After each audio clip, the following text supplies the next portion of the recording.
focus ne soit une transition, parce que ça s'articule bien en fait entre les deux tables rondes que l'on souhaite, celle qui vient de se terminer et celle qui va avoir lieu après. Mais une transition n'est pas une parenthèse. On va bien vous laisser le temps de rentrer dans un projet qui nous a beaucoup intéressé. Un format d'exposition déjà dans son rendu un peu d'un nouveau genre et puis dans sa méthodologie également particulièrement intéressé. C'est le projet des futurs désirables. Vous allez avoir le temps de pouvoir nous expliquer comment est-ce que vous avez monté ce travail, comment vous avez travaillé avec donc, la condition publique, le FRAC, les jeunes du Labo 148, et aussi on aura un regard avec Camille. Vous n'avez pas participé directement au projet, mais vous en avez été critique, entre guillemets, parce que vous êtes une jeune critique d'art. C'est le nom de votre collectif. Voilà, on vous laisse la parole. Merci. Très bien. Alors du coup, je vais essayer de faire un peu le fil rouge de cette conversation et de vous poser ça et là des questions par rapport à vos statuts respectifs. Donc pour revenir un petit peu sur le cadre de l'exposition, donc au cours du printemps dernier, la condition publique à Roubaix a produit donc des futurs désirables, une exposition élaborée à partir des collections du FRAC Grand Large Hauts-de-France et de production originale des jeunes du Labo 148. L'exposition, elle offrait un dialogue autour des représentations genrées, de l'occupation de l'espace physique et de l'expression intime et politique. Au-delà d'avoir produit un certain nombre de pièces pour des futurs désirables, le Labo 148 a également pensé le commissariat de l'exposition en étant accompagné étape par étape par le FRAC. Aujourd'hui, on va donc revenir sur cette collaboration afin d'esquisser de nouvelles méthodologies de travail pour les institutions, d'imaginer le renouvellement de la pratique curatoriale, d'envisager une manière de rendre le public, les publics agissants et enfin de questionner les collections publiques. Alors pour que les personnes qui n'auraient pas pu la possibilité de voir cette exposition, Johanna Level, du coup je vais m'adresser à toi, qui tu es du coup membre du Labo 148. Tu as à la fois co-curaté cette exposition, co-créé aussi des pièces en son sein. Est-ce que peut-être brièvement tu peux nous présenter les futurs désirables donc. Oui, donc je vais essayer. Donc l'enjeu de cette exposition était d'amorcer un dialogue entre des œuvres d'art contemporain issues des collections du FRAC Grand Large et des productions plus engagées du Labo 148, qui étaient plus relatives à l'expérience intime et collective de ce que peut signifier le genre. Nous voulions présenter par cet échange différentes relations possibles entre genre et espace public, de montrer l'influence des représentations sociales et culturelles dans la construction de nos propres identités, et par ces choix curatoriaux, d'amorcer une réflexion sur cette représentation des genres et d'amener le spectateur à s'y questionner, s'y retrouver et s'y voir représenté. Donc, elle était articulée autour de 6 espaces thématiques, dont le premier était « Si le genre m'était compté », qui était une façon de contextualiser le genre dans une représentation plus traditionnelle et archétypale, souvent réduite à la binarité entre hommes et femmes, d'amorcer une prise de conscience critique en amenant à s'interroger sur cette fabrique culturelle et sociale du genre, et de l'ouvrir à d'autres récits. Le second espace était intitulé « Entre mobilité et obstacles » et il s'agissait d'esquisser les rapports entre les genres et l'espace public et la manière dont ces lieux censés être communs sont paradoxalement excluants, en conditionnant nos manières d'être et notre légitimité d'investir l'espace public. Le troisième espace était plus relatif aux chroniques urbaines et nous présentions les productions du Labo 148 qui donnaient la parole aux personnes dont les vécus sont souvent inaudibles et qui pourtant, par leurs témoignages, apportent une vision critique et s'émancipent des rôles genrés projetés sur chacune et chacun. Le quatrième espace s'intitulait « Du personnel au politique ». Et donc était un espace pour prendre conscience du caractère massif et banalisé des violences sexistes, de présenter aussi les actions individuelles et collectives qui sont mises en place pour lutter contre ce sexisme systémique, et de montrer aussi comment ces luttes permettent aussi de bousculer certaines conceptions de la masculinité. Le cinquième espace s'intitulait « Occuper les murs » et présenter les luttes actuelles et leur historicité, notamment dans l'espace public tout au long du XXe siècle, contre les violences sexistes et de mettre en regard les productions des membres du Labo 148 qui associaient d'une certaine manière politique et poétique. Et le 6e et dernier espace, des futurs désirables, qui a donné le nom à cette exposition, était un lieu pour penser les possibles après les luttes, afin que chaque personne puisse, au-delà des normes, définir librement ses désirs, son ou ses identités et sa place dans la société. Merci Johanna. Ute Sperfechter, vous êtes responsable de l'innovation sociale à la condition publique et chef de projet au sein du Labo 148. Julien Pitinhomme, vous êtes photoreporter et coordinateur du Labo. Est-ce que tous les deux, vous pourriez revenir du coup sur les spécificités du projet et nous expliquer peut-être comment la collaboration entre les différentes actrices s'est construite tout au cours de l'élaboration de l'exposition? Alors moi, je dirais que la première spécificité de cette exposition, c'était qu'elle a été entièrement conçue, et pensée et réalisée par ce collectif qui est le Labo 148, par les jeunes qui, pour certaines et certains, fréquentaient le lieu depuis 5 ans, pour d'autres avaient tout juste intégré ce collectif. Et donc je pense qu'on peut peut-être faire un petit descriptif de ce que c'est le Labo 148 avant de continuer. Alors le Labo 148, c'est un projet média au départ participatif avec des jeunes de 15 à 30 ans aux frontières des pratiques artistiques et journalistiques au sein d'un lieu culturel qui est la condition publique à Roubaix. Donc c'est ça aussi une des originalités de ce projet, c'est qu'au départ c'est un projet média et on s'autorise à produire au-delà de la question médiatique et des représentations qu'on pourrait avoir de la façon dont on pourrait représenter les sujets et l'enjeu d'être dans un lieu public, un lieu culturel, c'est aussi comment on s'approprie et comment les jeunes utilisent cet espace pour produire ensemble collectivement. Le public, pour revenir au public, du coup, je vous disais, des jeunes, on les qualifie comme ça, alors pas tous, très jeunes, mais 15 à 30 ans, avec des origines complètement diverses. En fait, on dira que l'accueil est inconditionnel à partir du moment que tu es dans l'âge de 15 à 30 ans, donc ce qui n'est pas complètement inconditionnel, mais peu importe d'où tu viens, tu peux venir au Labo. Et donc, on a des jeunes de Roubaix, puisqu'on est à Roubaix, de la métropole lilloise, et puis on a aussi des étudiants, on a des étudiants en art comme Johanna et comme plein d'autres. On a des demandeurs d'emploi, et enfin voilà, il y a plein de publics différents, et on a aussi des jeunes professionnels dans les médias et aussi dans l'art. Et donc voilà, donc c'est ça aussi la particularité, une des spécificités de ce projet, c'est la rencontre déjà de ce public qui produit ensemble et qui souvent ou a priori ne se rencontrerait pas, en tout cas à cet endroit-là. Un des principes aussi du Labo 148, c'est la question de l'horizontalité. Alors on ne va pas parler d'horizontalité pour se faire plaisir, mais en tout cas de tendre vers une horizontalité qui met en fait la voix de chacun et de chacune en fait au même niveau. Et c'est ça qui est pour nous important, c'est-à-dire que c'est un projet qui est accompagné par des professionnels. On est deux, il y a Shekaïk Shaila qui est journaliste et puis moi-même qui suis photoreporter. Et on accompagne ces jeunes à réfléchir, à produire, à s'approprier aussi des questions de société avec des angles complètement différents qui sont souvent en dehors des radars. Et l'enjeu, il est de comment on les accompagne à coproduire, co-créer, co-réfléchir des saisons thématiques, des productions. Et l'exemple des futurs désirables est pas un aboutissement, mais un point d'étape peut-être pour aller encore plus loin. Mais c'est cette idée qu'en fait, on a le droit de s'autoriser à faire des choses, même si a priori on n'est pas sensibilisé au milieu de l'art. Et en fait, on a toute une somme de productions aussi qui se sont mêlées là à celle du FRAC en l'occurrence, qui montre qu'on peut le faire. Ouais, on va y revenir après, je crois. Ouais.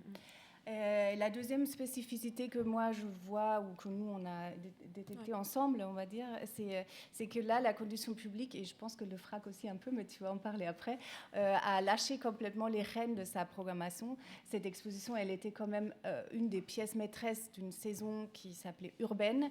Et donc la direction de la condition publique, elle a lâché une grande expo à un groupe de jeunes.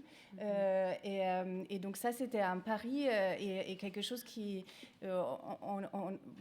on a entendu parler de ce partage de pouvoir à la table ronde juste avant. Donc là, dans ce projet-là, ça a été effectif. Et donc ça, c'était quelque chose d'assez particulier pour cette expo.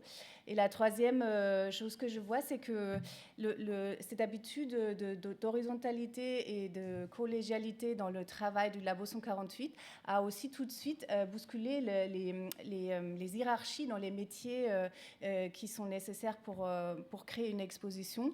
Donc il n'y avait pas question d'un commissariat omnipotent, omniscient. Il n'y avait pas question d'une médiation qui arrive comme la cinquième roue au carrosse un mois avant l'ouverture de l'exposition. Au contraire, il y avait un travail très collectif et très contemporain entre commissariat collectif, médiation, scénographie, production. Et donc ça, cette manière de travailler du labo a beaucoup changé aussi la manière de faire une expo au sein de l'institution. Et concrètement, alors c'était un souhait quand même institutionnel de travailler ensemble. La condition publique et le FRAC se sont rapprochés au niveau de la direction pour mener un projet ensemble. Et je pense que le FRAC avait déjà un projet de médiation un peu faites votre exposition à partir de nos collections. Mais les institutions se sont fait totalement déborder par ce projet et par le Labo 148 qui a on va dire, tiré sur les limites de ce cadre institutionnel qui a été prévu. Donc voilà, le labo s'est organisé en différents groupes de travail, commissariat, scénographie. D'ailleurs, je salue Laura Baudenez, qui est une professionnelle de la scénographie et du design, qui a accompagné les jeunes dans cette partie-là, la médiation, la production d'œuvres. Et ils sont allés plusieurs fois au FRAC, du coup, pour prendre connaissance des collections, etc. Mais on va y revenir après. Justement, on va parler du FRAC. En fait, ici, on voit du coup que vous avez élaboré vraiment une pratique curatoriale alternative, collective. Julien, tu parlais d'horizontalité aussi, on peut le dire, je pense, qui tente aussi du coup de mettre à mal la figure parfois surplombante, un peu hégémonique du ou de la commissaire d'exposition. Corentin Buchaudon, vous travaillez au FRAC Grand Large en tant que directeur des publics. Il y a une notion dont on s'est rapidement saisi en préparant cette table ronde, c'est celle de médiation inversée. Est-ce que vous voulez bien revenir du coup sur cette notion et aussi sur la place qu'a pris le FRAC dans l'élaboration de ce projet ? Alors je crois que ça a été dit sur la table ronde précédente. Effectivement, les FRAC ont dans leur ADN cette intention de créer des espaces et des temps de rencontre avec des publics les plus diversifiés possibles sur un territoire large. L'intention, au fur et à mesure, elle est aussi effectivement d'innover avec et non pas uniquement pour des publics nouveaux. Donc effectivement, le terme de médiation inversée, il m'a bien plu effectivement dans nos échanges. Je pense que c'est l'intention à la fois de confier l'autorité, d'empouvoirer finalement des personnes qui auraient pu être de simples usagers de nos lieux, et là finalement leur donner une complète autorité sur un choix d'exposition, un choix d'œuvre, et un choix d'œuvre qu'ils expliqueront effectivement qu'ils ont presque considéré comme trop limité, et de pouvoir en fait aller vers une méthodologie effectivement qui très rapidement en fait donne de l'autonomie. Ça, j'ai vraiment ce ressenti sur ce projet. Il y a eu ces temps de rencontres, de problématisation, d'accompagnement vers les œuvres, mais ensuite tout ce qui va être l'ancrage, le lien avec le territoire et observer quels pouvaient être les seuils, ça c'est vraiment le Labo 148 qui l'a défini et qui ensuite a constitué les projets qui permettaient de poursuivre ce projet d'exposition. Du coup, maintenant qu'on a peut-être une idée un peu plus précise des tenants et aboutissants de cette exposition, je vous propose qu'on s'intéresse un peu plus à la méthodologie qui a été la vôtre dans l'élaboration des futurs désirables. Johanna, est-ce que vous pouvez expliquer comment les jeunes du labo se sont saisis des œuvres de la collection du FRAC? Quelle liberté vous êtes accordée aussi lors de la sélection? Et à titre personnel, ce qui m'avait, personnellement, vraiment ce qui m'avait beaucoup plu, c'est que j'avais l'impression que tout de suite, vous aviez fait le choix de vous situer. Vraiment, je parle de savoir situer à proprement parler. Vous aviez décidé de vous débarrasser finalement de la fable de la neutralité du savoir pour laisser une place à votre subjectivité. C'est pourquoi j'ai tendance à dire que cette exposition, elle a été pensée, elle a été écrite et élaborée à la première personne du pluriel. Du coup. Oui, donc dans la manière dont nous avions procédé, comme le racontait un peu Corentin, les équipes du FRAC nous ont présenté une première sélection d'œuvres, donc relative à notre thématique sur les relations possibles entre genre et espace public, qui ne nous a pas totalement satisfaits. Nous avons donc demandé à voir la totalité des expositions pour nous faire notre propre avis. Et donc, à partir de cette large sélection, nous avons commencé à penser notre exposition en percevant cependant certaines lacunes. Donc, on peut ainsi évoquer un manque de représentation non occidentale des genres, une forte binarité hommes et femmes qui reste très archétypale, et un manque de pluralité des genres représentés. Donc, suite à cette première sélection plus collective des œuvres, nous avons commencé à amorcer la conception de notre exposition de manière très naturelle, en alternant des moments de création avec une équipe resserrée dédiée au commissariat, notamment pour la sélection des œuvres, pour l'amorce des espaces thématiques et la rédaction des textes. Mais nous avions également d'autres moments où on s'accordait avec les différentes équipes, notamment de scénographie, avec Laura Bonenez, et de médiation avec Dounia Alawar et avec Sacha. Et finalement aussi des moments de réunion plus collectifs, avec tous les membres du Labo 148, où on essayait de débattre démocratiquement des choix opérés, en les confrontant à une diversité d'opinions, de connaissances, notamment qui pouvaient être variées par rapport à l'art contemporain, et de vécu intime de ce que pouvait signifier le genre. Donc ces différents moments d'échange et de création partagée ont produit cette narration subjective et engagée. Cependant, plutôt qu'un nous, moi personnellement, j'y vois une pluralité de jeux. Trop bien. Ça me va.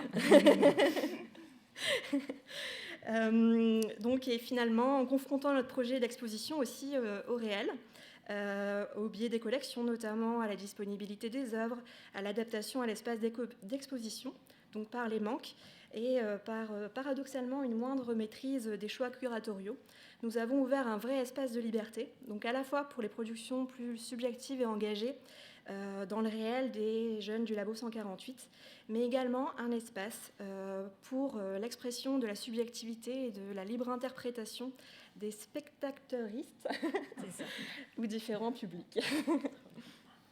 Et du coup, on le voit qu'à certains endroits, en fait, les œuvres du FRAC, tu le disais, Johanna, de la collection du FRAC ne permettaient pas donc d'embrasser l'entièreté du propos curatorial et de proposer un véritable discours intersectionnel, donc de sortir vraiment du contenu intersectionnel, mais de passer dans la méthodologie aussi. Alors, vous avez décidé de produire donc vos contenus artistiques, journalistiques et militants au sein du labo afin de combler certains manques.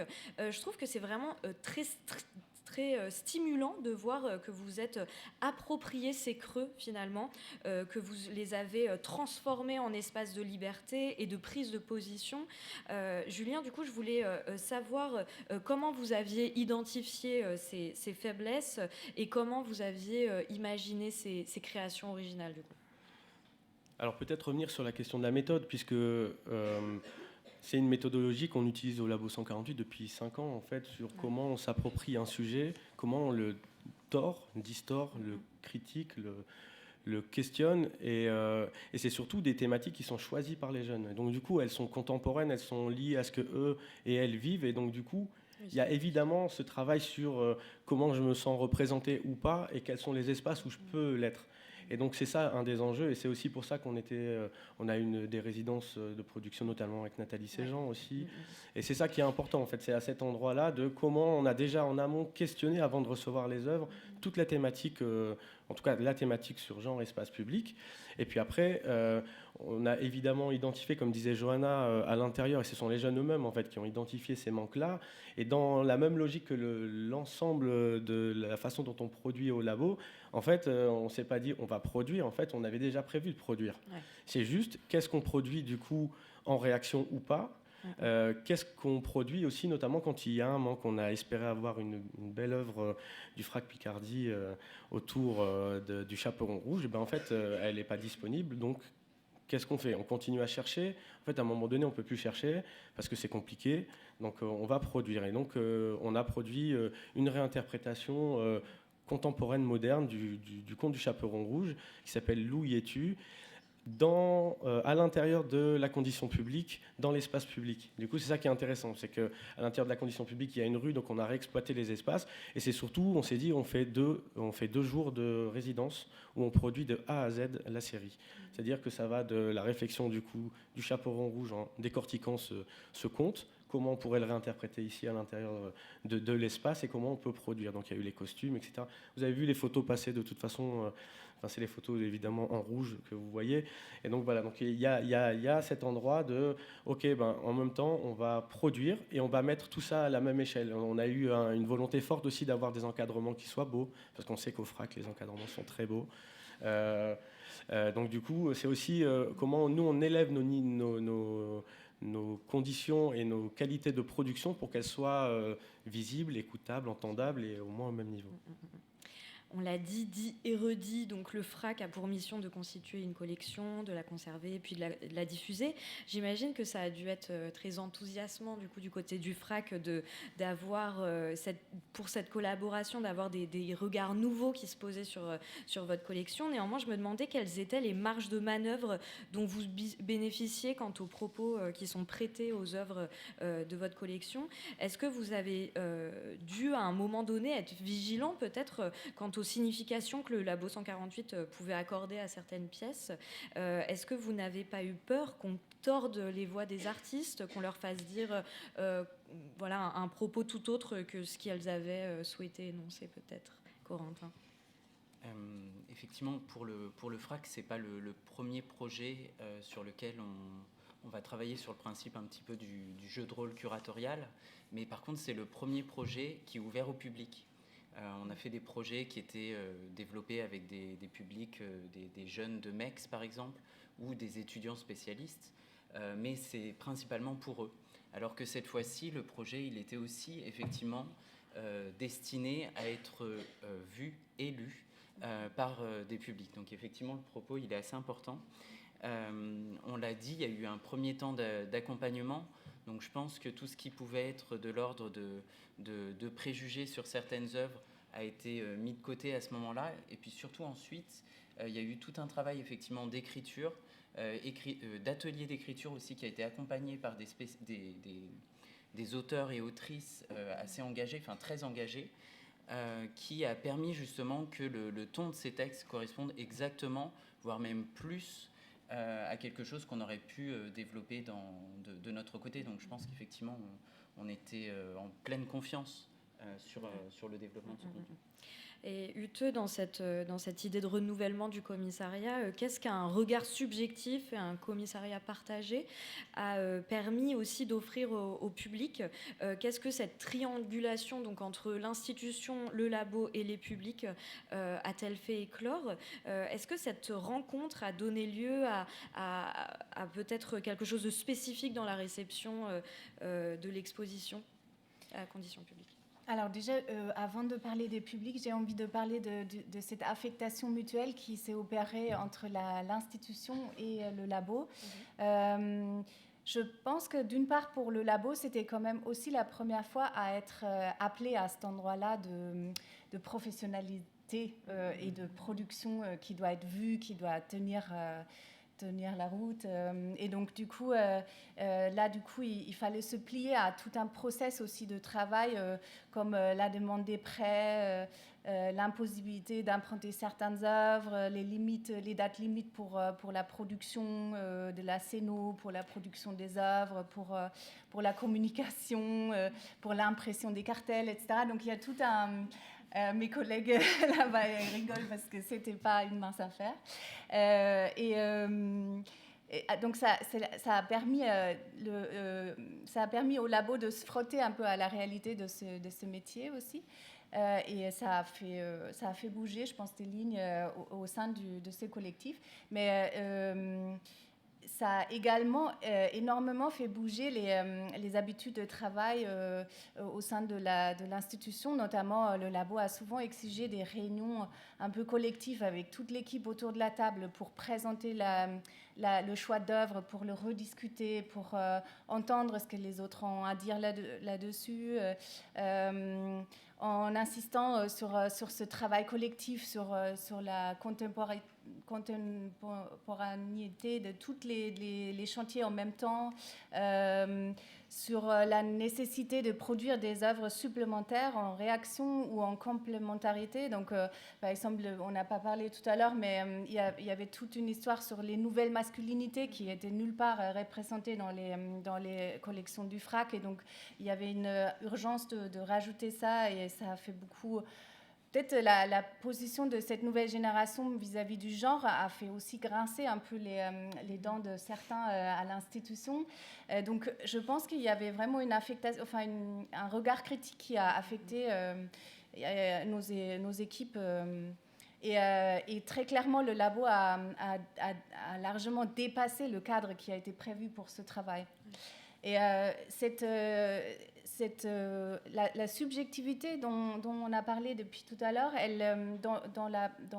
qui était assumée dans le propos de l'exposition, mais aussi dans la production des œuvres, je pense que ça a permis ensuite au public, aux visiteuristes, de s'autoriser également un point de vue subjectif, donc un point de vue situé, un point de vue qui part de leur propre vécu du genre et de l'espace public, et aussi à la fin de l'expo d'imaginer un futur différent, un futur qui pourrait éviter certaines vulnérabilités, certaines violences auxquelles on est confrontés un peu toutes et tous.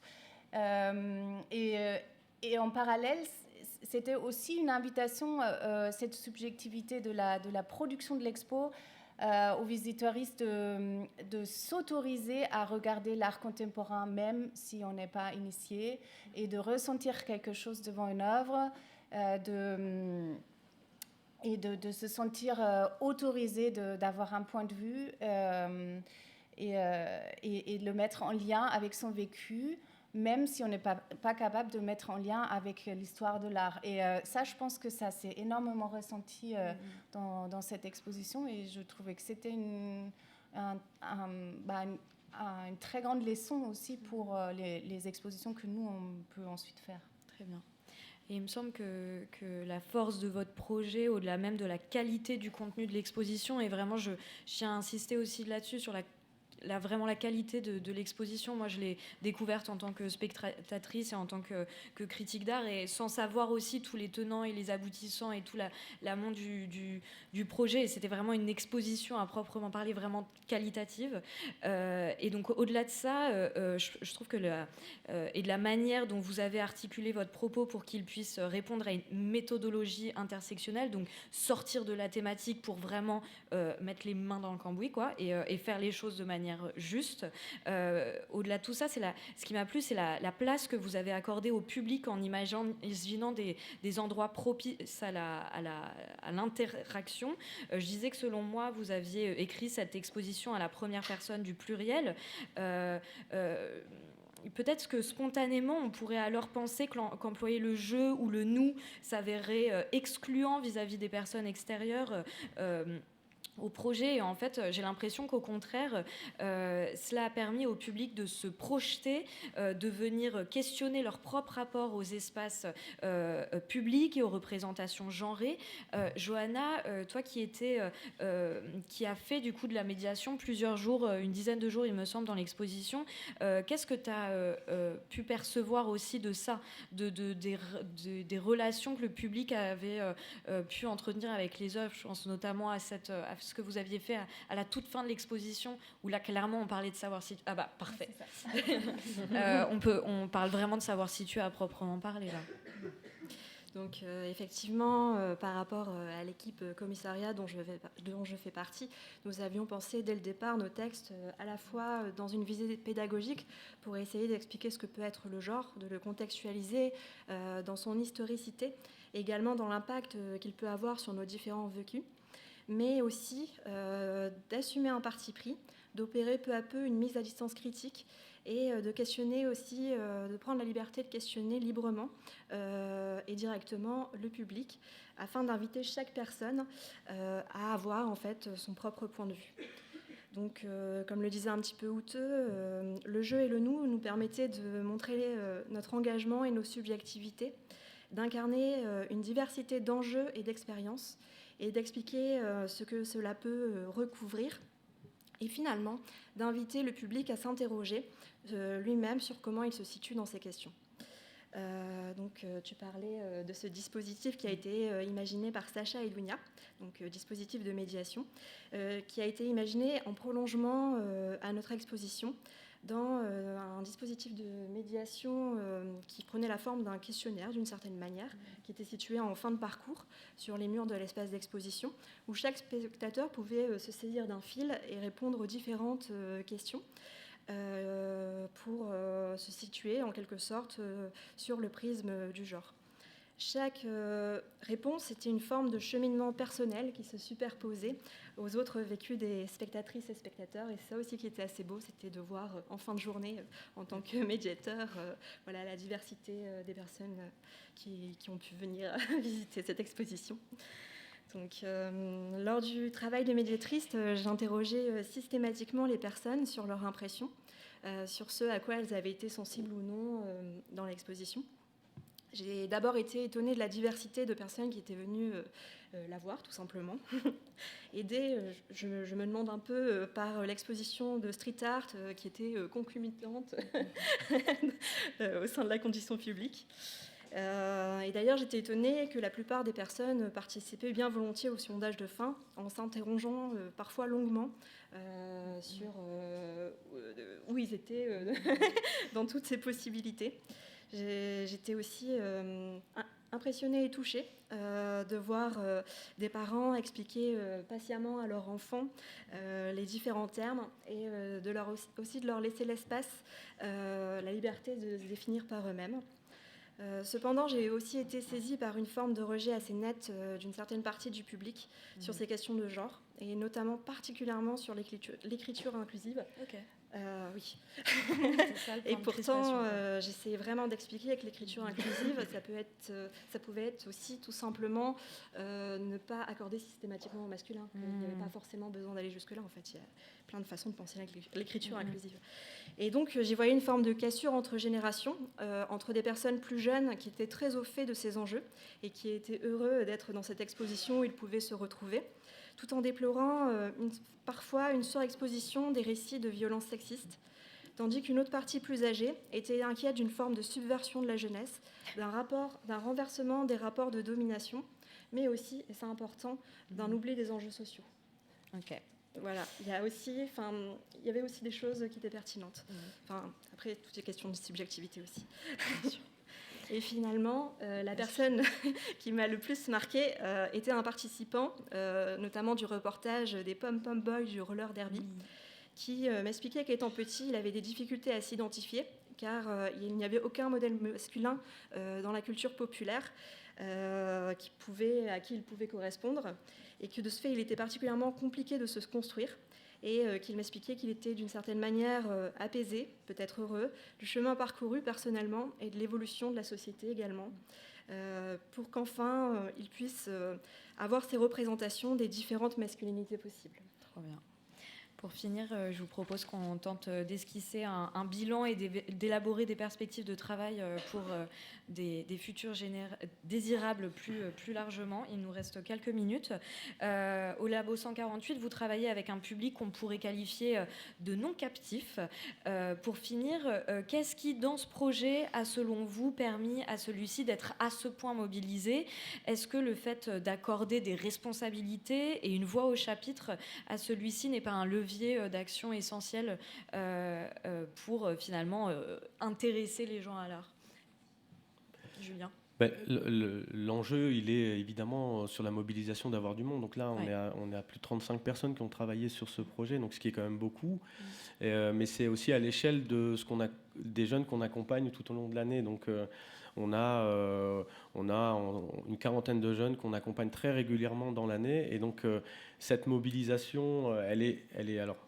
Notre travail, c'est de leur donner envie de revenir la fois prochaine. C'est pour ça qu'on dit aussi non captif. On est hors temps scolaire. Ils ne sont pas obligés de venir. Donc notre job à Sherazade et moi, et aussi Outeux, c'est de leur donner envie de revenir. Donc la question de la mobilisation, évidemment, elle est importante pendant, elle est importante en amont, elle est évidemment encore en cours hyper importante. Et elle a permis d'accueillir aussi de nouveaux jeunes, et notamment des étudiants en art qui... par du bouche à oreille, se sont retrouvés au labo et sont aujourd'hui encore là. Donc ça, c'est super important. Et à l'échelle du labo et de l'institution, en fait, aussi des institutions, c'est ouvrir la porte à ces jeunes en leur créant des espaces de diffusion, de production. C'est aussi cette idée qu'en fait, on peut rendre ça plus accessible. Et par contre, ça nécessite aussi qu'il y ait un questionnement autour du parcours qu'on peut avoir. C'est-à-dire que s'ils rentrent juste par le labo et qu'après, il ne se passe rien dans le lieu, en fait, il n'y a aucun intérêt. Enfin, en tout cas, s'il y a plein d'intérêts, mais il n'y a aucun intérêt à l'échelle du lieu, en tout cas. Et surtout, la question du parcours, elle est comment les jeunes se saisissent aujourd'hui, au-delà du labo de la condition publique, en y participant, en y venant, en allant dans d'autres laboratoires où il y a de la pratique musicale, artistique ou autre.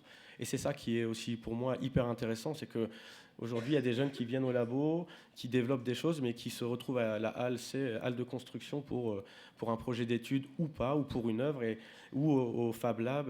Et en fait, c'est ça qui est pour moi intéressant. C'est quel parcours on fait au sein de l'institution pour que les jeunes ne rentrent pas et ils se perdent, mais plutôt qu'il y ait la possibilité d'un accompagnement. Ouais, la mobilité, vraiment. Et Corentin, vous êtes un peu représentant de l'institution aujourd'hui. Est-ce que vous pourriez nous faire le bilan, enfin nous dire un petit peu de quelle manière en fait vos structures respectives ont pu dresser, quel bilan elles ont pu le dresser en fait, et nous dire aussi si ce travail a affecté de manière durable aussi vos manières de travailler respectivement, que ce soit au FRAC comme à la condition publique. Alors c'est vrai que ça fait depuis la fin de cette exposition qu'on se dit effectivement qu'il faut qu'on retravaille ensemble, et ça on va le faire prochainement, et l'intention c'est effectivement de refaire ce genre de projet, mais aussi peut-être de démultiplier sur les territoires, parce qu'effectivement là ça a vraiment beaucoup touché. Ça aurait vraiment été intéressant de pouvoir partager cette exposition dans d'autres lieux. Ça permet aussi dans la structure elle-même du FRAC de démultiplier les voies.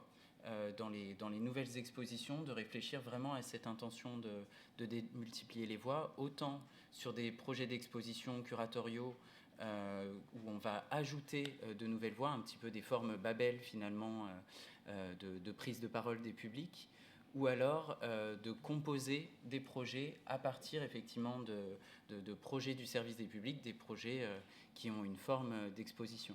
Donc là aussi, c'est une ouverture, ça peut être autant avec des publics allophones que des publics en temps scolaire, sur des projets qui auront lieu directement dans le FRAC.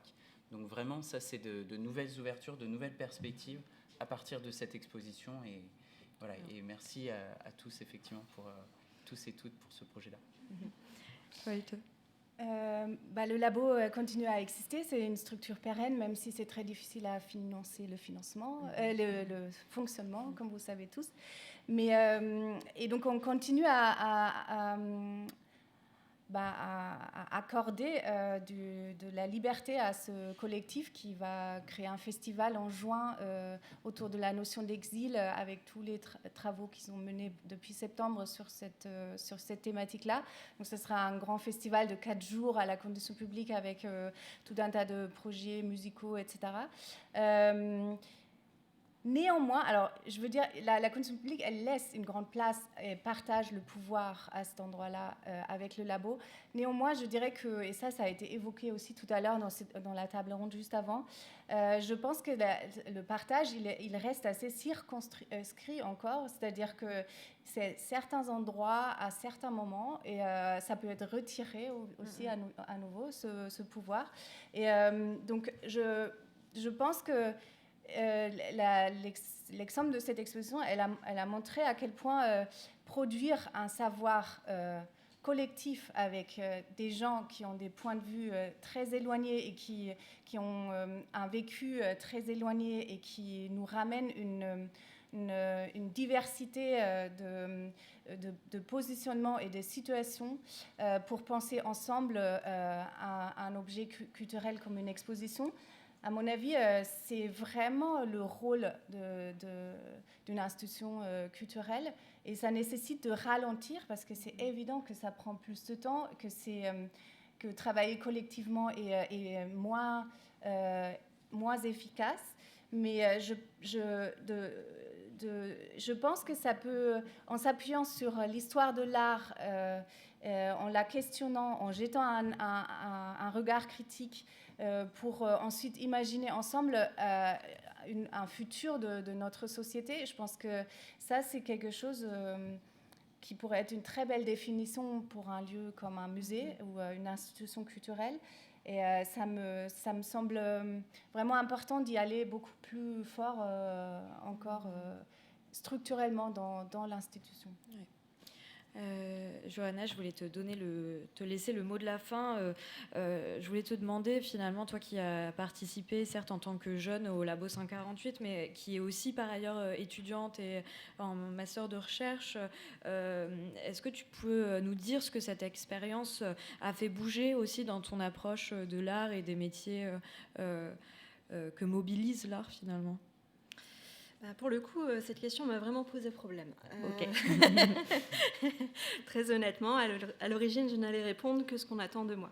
C'est-à-dire que tout va pour le mieux dans le meilleur des mondes, comme dirait l'autre, mais que j'ai décidé de vous répondre avec la même liberté que j'ai prise pour concevoir des futurs désirables. J'ai effectivement adoré cette expérience de commissariat qui s'est faite vraiment de manière très simple et naturelle, et j'y ai expérimenté une forme de création avec comme matériaux les collections du FRAC Grand Large, qui sont d'une certaine manière comme l'incarnation d'une partie de notre histoire, d'une succession de choix d'acquisition qui révèlent en creux l'évolution des enjeux et des valeurs de notre société. Cela n'a pas fait bouger mon rapport à l'art, puisqu'étant une des subjectivités que vous percevez dans ces choix curatoriaux, dans ce rapport décomplexé aux œuvres et cette liberté interprétative, dans une volonté de donner la place, d'une certaine manière, dans cette exposition, à la petite fille que j'étais, qui investissait librement le musée et imaginait ce qu'elle voulait face aux œuvres. Provenant d'une classe sociale défavorisée, que mes proches puissent s'y sentir légitimes et accueillis, et également par ma formation en art plastique et visuel, par la création, par exemple, d'un musée imaginaire en corrélation à ma pratique, mais aussi par les références dans les notes d'intention ou les différentes analyses d'œuvres, et surtout, par-dessus tout, par la volonté de penser l'inclusivité au sens le plus fort possible. Cependant, j'ai réalisé qu'à la mesure du plaisir que j'ai pris lors de la création de cette exposition, j'ai également pris conscience que je n'aurais probablement jamais la possibilité de poursuivre cette forme de création dans de futures expositions. Qu'à ces futurs désirables que nous avions esquissés, mon propre futur d'étudiante en deuxième année de master pratique et recherche en plastique et visuel, c'est un peu long, m'apparaît comme un mur. Je m'interroge également sur l'écart entre les naturels et la facilité avec laquelle nous avions co-créé cette exposition, des retours enthousiastes sur sa qualité et sa novation, et ce que, en creux, cela révèle du fonctionnement interne des institutions muséales, d'une verticalité hiérarchique entre les personnes et leurs fonctions, ainsi qu'une certaine homogénéité des parcours. Je me suis aussi inquiétée, peut-être à tort, d'une forme d'instrumentalisation de notre travail collectif par des modalités circonscrites au temps et à l'espace d'une exposition qui ne pourra être reconductible, De liberté accordée, certes, mais d'absence d'altérité, notamment par la valorisation des qualités de notre travail, mais paradoxalement par l'anonymisation et la déconsidération de ceux qui ont créé cette exposition, et qui sont pourtant intimement conscients des enjeux qu'elle soulève. Et donc finalement d'une crainte de devenir en quelque sorte une caution pour attester de l'inclusivité dans les institutions muséales. J'espère cependant toujours voir un jour dans les musées des espaces utopiques de co-création, tels que le Labo 148, par-delà les hiérarchies opérées entre les disciplines de l'histoire de l'art, des arts plastiques et des beaux-arts, par-delà celles opérées entre les écoles, les facultés de province et l'école du Louvre notamment, et par-delà les rapports de domination sociale, raciale, de genre et de toutes les discriminations que l'on puisse imaginer, et de laisser l'espace à l'altérité, à la liberté et à la sérendipité chère aux plasticiens. Et je termine en remerciant de tout cœur le Labo 148, la condition publique et le FRAC Grand Large pour la bienveillance, la confiance et la liberté qu'ils nous ont accordée. Merci Johanna. Merci pour votre attention.